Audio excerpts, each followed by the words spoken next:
Estamos de volta com a matéria Direito do Trabalho. A gente agora passa a falar de proteção do trabalho do menor e da mulher. Quando a gente pensa em trabalho do menor, a gente tem que observar algumas regras previstas na CLT. A primeira situação que a gente tem que analisar é quem seria o menor. Como que eu considero menor? A CLT, no artigo 402 da CLT, ele vai trazer para a gente a seguinte situação. Menor é aquele empregado de 14 até 18 anos. O problema todo é que, com a Lei 8.069 de 90, que é considerado ECA, a gente vai ter que observar que criança é aquela pessoa que possui até 12 anos incompletos e que o adolescente possui de 12 a 18 anos de idade. Então, por favor, observe o seguinte.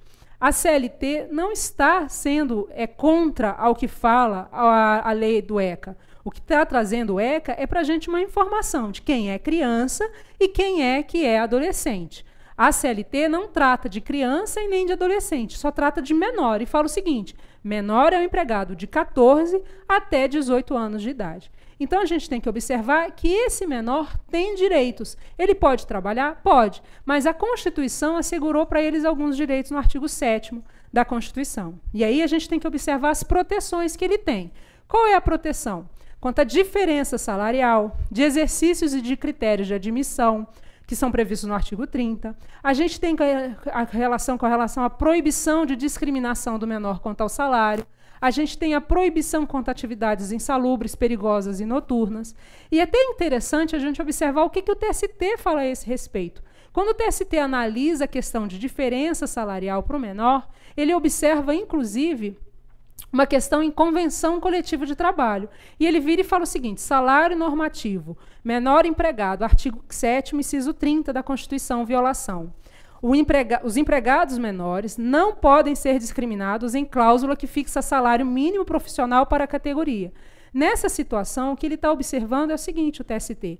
Se a convenção coletiva de trabalho traz para o menor um salário de R$600 e para o adulto ele traz um salário de R$1.000 para a mesma atividade, isso é proibido, porque o menor ele tem direito de receber o mesmo tanto que o profissional que seja adulto. Tá certo? Então, nessa situação, o menor tem essa proibição. Tem essa proteção, quer dizer. Quando a gente fala de proibição, a gente tem que lembrar que a proibição do trabalho noturno, da atividade perigosa ou insalubre, como a gente já tinha falado. Quando eu falei do adicional noturno, vamos lembrar? Quando eu falei do adicional noturno, a gente falava da seguinte situação. O empregado que trabalhava de 22 até as 5 da manhã. O menor não pode fazer essa atividade, tá certo? Menor não trabalha com atividade noturna. Assim como o menor também não trabalha com insalubridade, que a gente até falou nos blocos passados, e com periculosidade. Seja ele aprendiz ou não, menor não pode trabalhar com essas atividades. Noturna, insalubre e perigosa, tá joia? Então, a gente tem que observar essa situação. Ah, e se trabalhar? Porque o trabalho é proibido. Observem que toda vez que eu falo que o trabalho é proibido, o que vai acontecer é que a gente entra com a ação na Justiça do Trabalho e aquele empregado que trabalhou, menor no caso, que trabalhou com algo proibido, passa a ter direito à percepção daquele adicional. Ou seja, o adicional noturno, o adicional de salubridade e o adicional de periculosidade. Se ele ainda é empregado, a gente vai observar outra situação. O Poder Judiciário vai impedir essa atividade, vai virar para o empregado e vai falar, ele não pode realizar essa atividade. Diante disso, vamos tirar ele da atividade. Paga, mas retira e impede a realização da atividade perigosa, insalubre ou noturna. Tá certo? Vamos voltar. A gente tem que observar os direitos seletistas nesse caso aqui. O que a CLT traz são algumas regras de proteção, mas diferentes da que estão previstas na Constituição. Quais são? É trazendo quais as atividades que podem ser exercidas e quais atividades que não podem ser exercidas, tá certo? E traz para a gente também que o Conselho Tutelar é importante para fiscalizar. Outra coisa que a gente tem que observar, que a CLT traz para a gente nessa hipótese, é que não é o juiz do trabalho quem permite essas atividades. Quem permite a atividade do menor é o juiz do menor, tá certo? Dos juizados menores. São eles quem vão permitir as atividades. A Justiça do Trabalho serve só e tão somente para observar se os direitos e garantias do menor estão sendo observados, tá certo? Bom, e o contrato de trabalho do menor? Será que ele é diferenciado? Não, ele é um contrato normal. Mas o que a gente acha engraçado é que a CLT traz a seguinte situação. O contrato de trabalho não precisa ser assinado pelos seus responsáveis.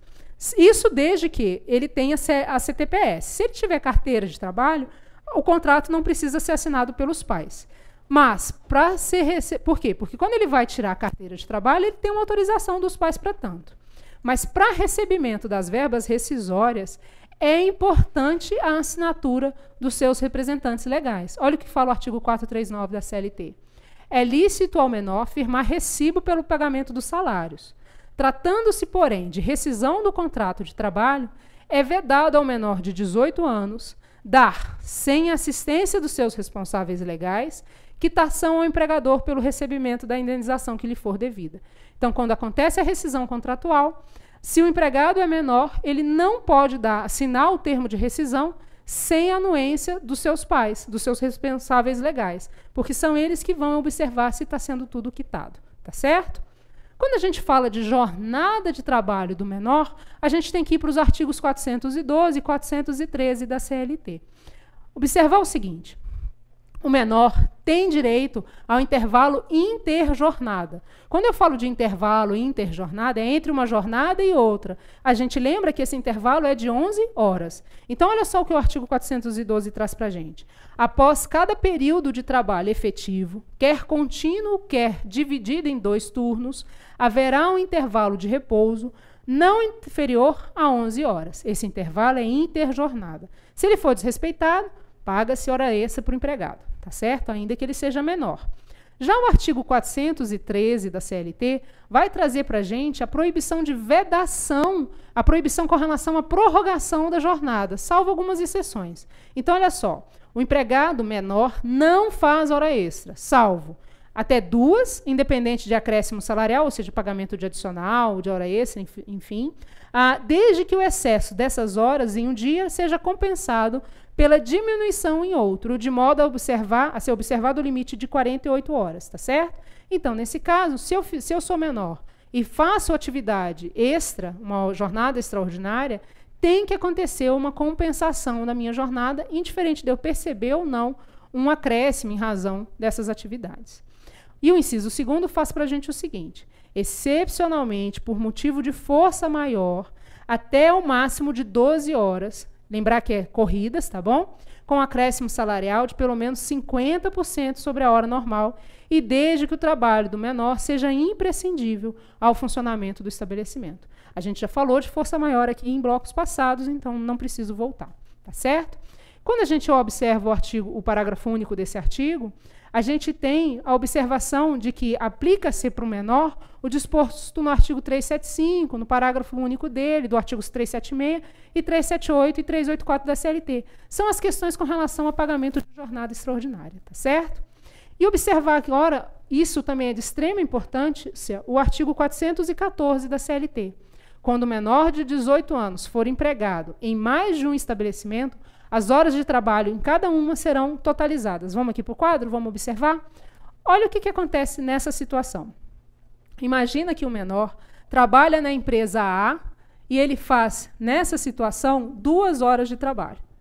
E na empresa B, ele faz o que a gente fala, por exemplo, de 7 horas de trabalho. O que o artigo da CLT está dizendo é que, para o menor, eu somo essas 2 horas. Somando essas 2 horas, eu tenho 9 horas de trabalho. Automaticamente, o empregado está fazendo jornada extraordinária, porque ele é menor. As horas extras serão pagas por quem? Pela empresa B. Por que pela empresa B? Porque é o 2º turno dele e é com ela que ele extrapola a jornada extraordinária. Então, observem isso. O que a CLT está trazendo é a soma dessas 2 jornadas, empresa A e empresa B. Pouco importa aqui se são do grupo econômico ou não, são empresas distintas, não pertencem ao mesmo grupo econômico. Eu somo as horas para falar que a jornada dele é de 9 horas, que, portanto, ele faz jornada extraordinária e que essas horas extras serão pagas pela empresa que faz com que ele faça a jornada extraordinária, que no caso é a empresa B. Então, o menor tem essa proteção. Outra proteção que o menor tem é que, já que ele vai fazer hora extra por algum motivo, ele tem direito ao intervalo de 15 minutos. antes de fazer 15 minutos, não é 15 segundos. 15 minutos antes de realizar essa jornada extraordinária. Essa proteção está prevista no capítulo das mulheres, da proteção do trabalho da mulher. O menor tem esse direito também. Então, toda vez que o menor for fazer a jornada extraordinária, ele para 15 minutos, espera, descansa esses 15 minutos, para depois fazer a jornada extraordinária. Aí, se isso não for respeitado, paga-se hora extra para ele, tá certo? Um acréscimo de mais 15 minutos, porque esse intervalo não foi observado pelo empregador, tá joia? Essa é a questão com relação ao menor. O menor tem várias proteções, mas essas são as proteções principais com relação a ele, tá joia? Vamos voltar? A gente agora fala de proteção do trabalho da mulher. Observar o seguinte, quando a gente trata de mulher, a gente tem que observar que em 43, quando a CLT veio, ela já trouxe algumas obrigações, algumas proteções. Mas o mais importante para a gente é o advento da Constituição de 88. Porque a Constituição de 88, no artigo 5º, inciso 1º, ele traz para a gente a situação de que homens e mulheres são iguais em direitos e obrigações. Olha lá o artigo 5º que a gente tem. Todos são iguais perante a lei, sem distinção de qualquer natureza, garantindo-se aos brasileiros e aos estrangeiros residentes no país a inviolabilidade do direito à vida, à liberdade, à igualdade, à segurança e à propriedade nos termos seguintes. Aí eu tenho o inciso 1º, que para a gente é importante. Homens e mulheres são iguais em direitos e obrigações nos termos dessa Constituição. Então, a partir desse momento, houve uma equiparação entre homem e mulher, e com isso ficou a proibição de salários diferentes, de exercícios de funções diferentes, de critérios de admissão por motivo de sexo, cor e idade. A gente já falou disso em blocos passados, a gente só reforça nesse ponto, tá certo? O artigo 7º da Constituição também traz para a gente proteções para a mulher. Olha lá, são direitos dos trabalhadores urbanos e rurais, além de outros que visem a melhoria de sua condição social. O inciso 20 para a gente. Proteção do mercado de trabalho da mulher mediante incentivos específicos nos termos da lei. Precisa vir uma lei trazendo para nós, mulheres, uma proteção para esse trabalho, para esse mercado de trabalho. E a gente tem no inciso 30, assim como tinha para o menor, a gente tem esse também. Proibição de diferenças de salários, de exercício de funções e de critério de admissão por motivo de sexo, idade, cor ou estado civil. Então, nós, mulheres, recebemos a mesma quantia de salário que um homem, porque é proibido pela Constituição a diferença salarial.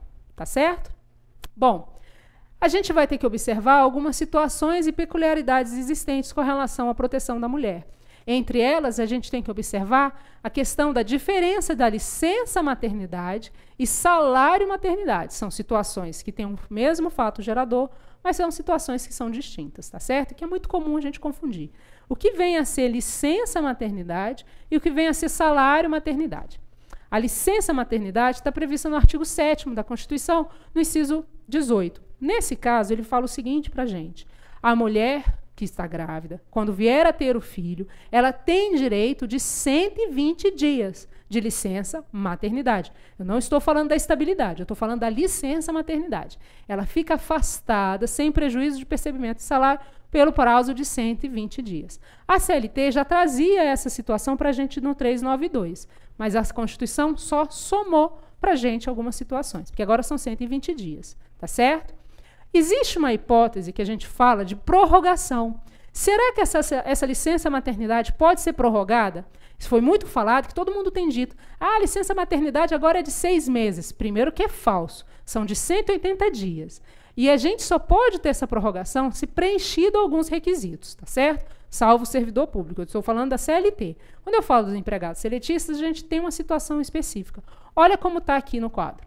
Prorrogação. Será garantida a empregada da pessoa jurídica que aderir ao programa Empresa Cidadã.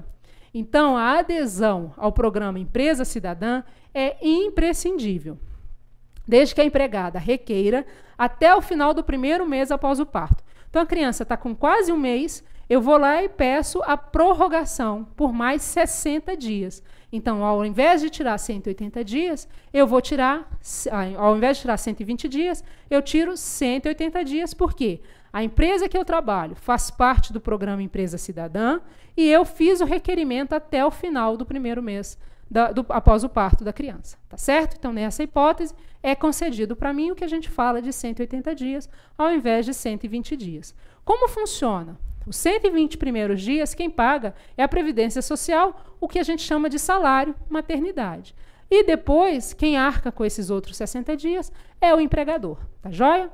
Bom, então, já que a gente está falando de salário maternidade, a gente tem que observar os artigos 71 até o 73 da Lei 8.213, trazendo para a gente que o salário maternidade é aquele salário pago durante o período da licença maternidade. Então, nessa situação, eu não recebo salário, mas eu recebo salário maternidade. Tá joia? Aí a gente vem para a seguinte situação. Volta para mim, a gente tem que observar a seguinte situação. Eu gerei um filho, então, diante disso, do meu estado gestacional, de todo aquele período de 9 meses, eu passo a ter direito à licença maternidade, passo a ter direito a salário maternidade. A dúvida que fica, e que ficava para nós, era a seguinte situação. E se eu adotar uma criança, será que eu tenho esse direito de licença maternidade? Se a gente observar o ECA, a gente vai ver quem é criança, como a gente já falou aqui. E aí, o ECA traz para a gente essa situação. Só que a CLT também traz. E a CLT, nesse caso, é que vai valer.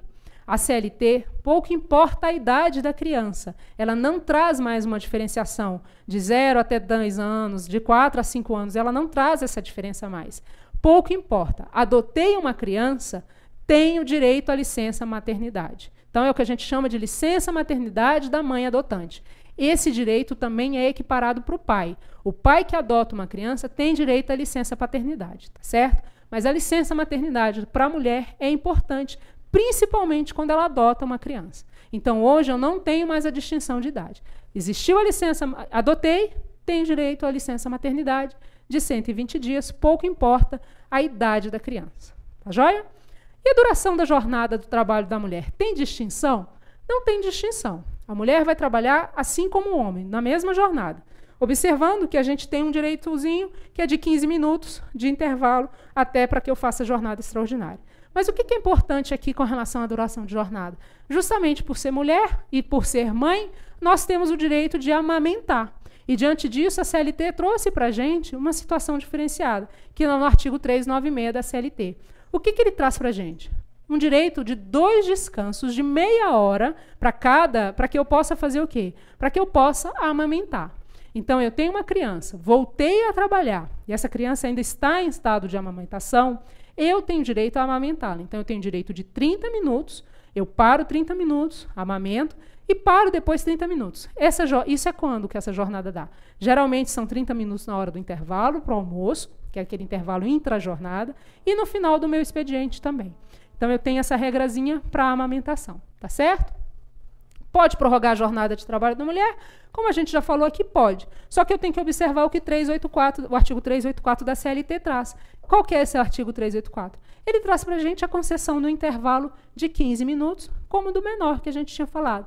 Então, toda vez que a mulher for fazer hora extra, ela tira o intervalo de 15 minutos para poder fazer essa jornada extraordinária. Se esse intervalo não for concedido, paga-se horas extras, tá certo? Tem proteção com relação às atividades para a mulher? Tem também. A CLT traz só com relação à seguinte situação, com relação a peso. Se a gente for lá no artigo 390 da CLT, a gente vai observar que a mulher, quando ela vai empregar força nas suas atividades, se for uma atividade contínua, ela só pode carregar 20 quilos. Acima de 20 quilos é proibido. Se for uma atividade remota, uma vez ou outra, a mulher pode carregar 25 quilos, porque nesse caso é ocasional, tá certo? Então, atividades constantes, 20 quilos, atividades ocasionais, 25 quilos. Pode carregar acima disso, desde que haja um equipamento que proteja, que auxilie a carregar aquele peso, tá joia? Então, essa é uma proteção para a mulher, tá bom? Bom, a gente fala agora de instrumentos coletivos de trabalho e com isso a gente vai encerrar a matéria. Quando a gente fala de instrumento coletivo de trabalho, eu tenho que observar 2 hipóteses. Eu tenho que observar convenção coletiva de trabalho e acordo coletivo de trabalho. Nos primeiros blocos, a gente chegou a falar disso. Então, quando eu falo de convenção coletiva de trabalho, eu tenho que observar que a CLT traz, que é um instrumento normativo pactuado entre o sindicato da categoria econômica e o sindicato da categoria profissional. Quando eu falo sindicato da categoria econômica, eu estou falando do sindicato patronal, tá certo? Então, a convenção é firmada entre o patrão, o sindicato patronal e o sindicato dos empregados, tá certo? Já o acordo coletivo, olha lá, instrumento normativo pactuado entre o sindicato da categoria profissional e uma ou mais empresas. Então, nesse caso, não existe mais o sindicato patronal. Acordo coletivo é feito entre sindicato obreiro e empresa, o empregador. Uma ou mais não tem importância. E aí vai estipular condições de trabalho, enfim, tá certo? Qual é a natureza jurídica desses instrumentos coletivos? Bom, quando a gente fala isso, a gente diz que, já que é um acordo de vontade entre as partes, ele possui o que a gente chama de efeito erga omnes, ou seja, só serve para quem está pactuando aquele contrato, para quem está pactuando aquele instrumento coletivo. Seja ele sindicato patronal e sindicato obreiro, seja ele sindicato obreiro e empregador, ou mais de um empregador. Então, o efeito é só para as partes que estão firmando aquele acordo, tá certo? Para que instrumento coletivo, seja ele um acordo coletivo de trabalho, seja ele uma convenção coletiva de trabalho, tenham validade, ele precisa preencher certos requisitos. Primeiro requisito, tem que ser celebrado por escrito. É obrigatório ser por escrito. A outro requisito, tem que existir uma capacidade sindical, ou seja, o sindicato que está firmando aquele instrumento coletivo precisa ter o seu registro sindical junto ao Ministério do Trabalho, tá certo? Ele precisa ter condições de existência, inclusive. Bom, precisa acontecer o que a gente chama de Assembleia Geral. Tem que ter um quórum, a gente faz uma convocação. Esse quórum é de, no mínimo, 2/3 dos associados, das entidades ou dos interessados. E, nesse caso, existe uma convocação, é feita uma Assembleia Geral e ali se aprova os termos das convenções coletivas de trabalho ou dos acordos coletivos de trabalho. Precisa ter quórum de comparecimento e de votação, tá certo? Será de 1/8 dos associados, tá? Desde que tenha mais de 5.000 associados. Se tiver menos, não tem importância, é o que tiver lá no quórum.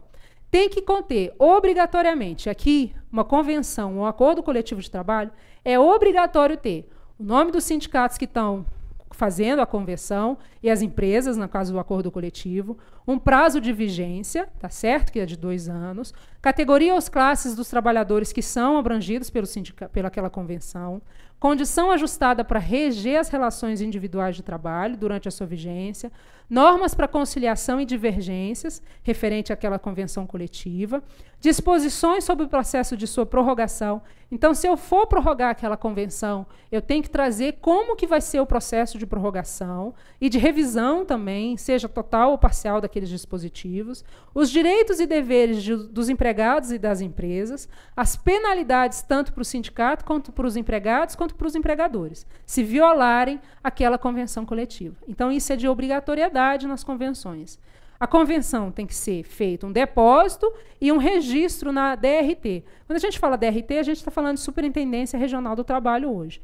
O que acontece? Fiz o acordo coletivo ou a convenção coletiva, dentro de 8 dias que eu assinei essa norma, eu vou depositar ela no Ministério do Trabalho, para que ele seja feito um arquivo, para que ele tenha isso junto com eles, tá certo? Seja conjunto ou separado, mas a gente tem que fazer isso. Bom, e a vigência? De quanto tempo? Ela passa a vigorar em 3 dias após o momento que eu entreguei no Ministério do Trabalho, tá certo? Isso é obrigatório. Ela só passa a ter vigência depois desses 3 dias. Ela precisa ser dado publicidade para ela. Então, o empregador tem que afixar as cópias autenticadas, no caso das convenções coletivas e do acordo coletivo, num lugar visível, dentro de 5 dias depois que eu depositei junto à DRT, para que todos os empregados tenham direito. E a validade dessa convenção coletiva? Quanto tempo ela vale? Só e tão somente 2 anos. Eu não posso prorrogar por prazo indeterminado. O TST entende que é ilegal, que é inválida essa cláusula, tá certo? E o dissídio coletivo? Ele só pode ser instaurado, quando a gente fala de dissídio coletivo, eu estou falando de processo.